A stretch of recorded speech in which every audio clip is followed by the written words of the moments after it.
আমার একমাত্র সন্তান। এখন উনার গার্ড অফ অনারটা তাকে আমি হবে। বিমান বাহিনীতে এখন পাঠিয়েছিলাম। আমি যখনই পাঠিয়েছি তখনই আমি যেহেতু ডাক্তার, আমি জানি এটা কিরকম সিকিউরিটি ফ্যাক্টরি ট্রাই করবে, দেশের জন্য ট্রাই করবে। তবু আমি দিয়েছি। ওর আম্মু যথেষ্ট না করেছে আমাকে, কিন্তু আমি ওর যেটা আগ্রহ আমি সেটাকে সম্মান করে ওকে আমি দিয়েছিলাম। আমি কখনো ভাবিনি আমার ছেলে আমাকে রেখে, ওর আম্মুকে রেখে এই দুনিয়ার থেকে বিদায় নেবে।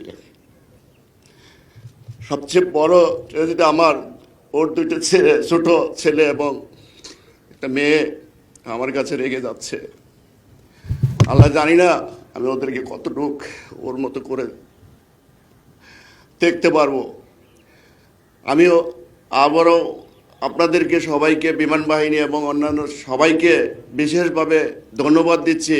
আমাকে, আমার সন্তানকে যে সম্মানিত করেছেন, যেভাবে এত সম্মান দিয়েছেন। চিটাগাংয়ে আমি ছিলাম, ওখানকার সম্মান, এখানকার যে সম্মান, এটা আসলে অভিভূত। আমি কখনোই ভাবিনি আমি আপনাদের এখানে কিছু বলতে হবে। 1, 2, 3 ঢাকায় জমি জিতে নিন 100% ক্যাশব্যাক সহ 20 কোটি টাকার পুরস্কার। আমার ওই ডাক্তারি জীবনে আমি অনেক লাশ দেখেছি, অনেক কাটাছিঁড়াও করেছি। আমার ছেলেকে আমি বুঝতে পারছি ইজেকশন হয়েছে, আমি বুঝতে পারছি হয়তো বা সে বেঁচে যাবে, কিন্তু আল্লাহর আর ওকে নিয়ে যাবে এইভাবে।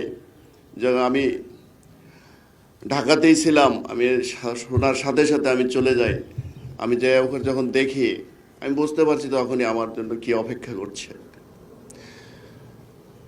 আপনাদের কাছে আমি একটাই অনুরোধ করব, সবাই ওর পেশাগত জীবনে ওর দায়িত্ব পালন করতে, যে কারো মনে যদি কোনো প্রকার বিন্দুমাত্র কোনো আঘাত দিয়ে থাকে, আপনারা দয়া করে ওকে মাফ করে দিবেন, অন্তঃস্থল থেকে মাফ করে দিবেন।